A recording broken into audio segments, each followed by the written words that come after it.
નમસ્કાર. આપણે છેલ્લા કેટલાક સમયથી જોઈ રહ્યા હતા કે કિંમતી ધાતુઓના ભાવ સતત આસમાને પહોંચી રહ્યા હતા, સાચું ને?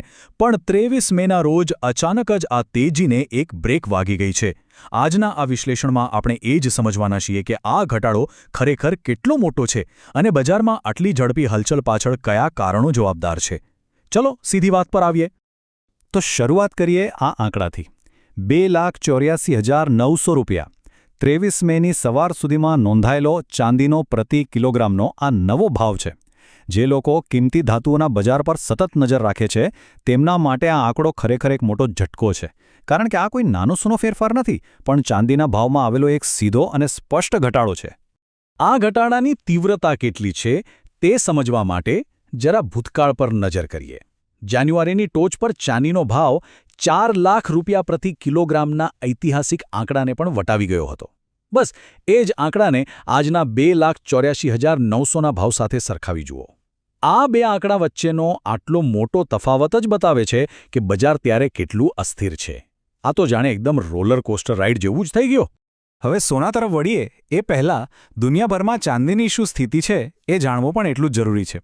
આંતરરાષ્ટ્રીય બજારમાં સ્પોટ સિલ્વર એટલે કે હાજર ચાંદી હાલમાં $85.87 પ્રતિ ઔન્સના ભાવે ટ્રેડ થઈ રહી છે. આ વૈશ્વિક ટ્રેન્ડ્સ પર નજર રાખવી ખૂબ અગત્યની છે, કારણ કે આખરે તે જ આપણા સ્થાનિક બજારોની દિશા નક્કી કરતા હોય છે. ચાલો હવે એ ધાતુની વાત કરીએ જેની સૌ કોઈ આતુરતાથી રાહ જોતું હોય છે: સોનું. રાજધાની દિલ્હીમાં પણ સોનાના ભાવમાં મોટો ઘટાડો નોંધાયો છે. વિચારો કે માત્ર એક દિવસ પહેલા 99.9% શુદ્ધતાવાળા 24 કેરેટ સોનાનો ભાવ 1,64,900 રૂપિયા હતો, જે 23 મેના રોજ સીધો ઘટીને 1,59,630 રૂપિયા પ્રતિ 10 ગ્રામ થઈ ગયો છે. માત્ર એક જ દિવસમાં આટલો મોટો કડાકો બોલી જાય તે ખરેખર પરિસ્થિતિની ગંભીરતા સ્પષ્ટ કરે છે. શહેર પ્રમાણે વિશ્લેષણ.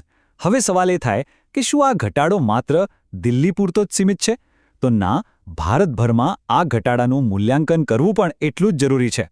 અલગ અલગ શહેરોના ભાવ પર નજર નાખીએ તો એક સમાન વલણ સ્પષ્ટ જોવા મળે છે. દિલ્હીમાં 22 કેરેટનો ભાવ 1,46,240 છે, જ્યારે મુંબઈ, ચેન્નઈ અને કોલકાતામાં તે સહેજ ઓછો એટલે કે 1,46,190 છે. ગુજરાતની વાત કરીએ તો અમદાવાદ, સુરત, રાજકોટ અને વડોદરા જેવા શહેરોમાં 24 કેરેટનો ભાવ 1,59,530ની સપાટીએ છે. કહેવાનો અર્થ એ છે કે થોડી ઘણી પ્રાદેશિક ભિન્નતા હોવા છતાં ભાવ ઘટવાનો ટ્રેન્ડ આખા દેશમાં એકસરખો જ રહ્યો છે. આ આંકડાઓને વૈશ્વિક સ્તરે સમજવા માટે 4,522 રૂપિયા અને 32 પૈસાનો આ આંકડો ધ્યાનમાં લેવા જેવો છે. આંતરરાષ્ટ્રીય બજારમાં હાજર સોનાનો પ્રતિ ઔન્સનો આ ભાવ છે.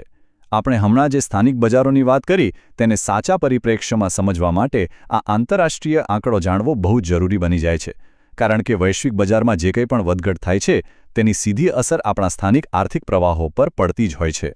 બજારની મિકેનિઝમ, આયાત ડ્યુટી અને નિષ્ણાતોના મંતવ્યો. આ તો થઈ આંકડાઓની વાત, પણ આ આંકડાઓની પાછળની ગેમ શું છે? ચાલો એ સમજીએ. અહીં જેમ and jewellery export promotion council એટલે કે GJEPCનું મૂલ્યાંકન ખાસ સમજવા જેવું છે. નિષ્ણાતો સ્પષ્ટપણે માને છે કે સોના પર આયાત ડ્યુટી વધારવાથી કોઈ કુલ આયાત ઘટી જતી નથી. પણ હા, તેનાથી એક વસ્તુ જરૂર થાય છે.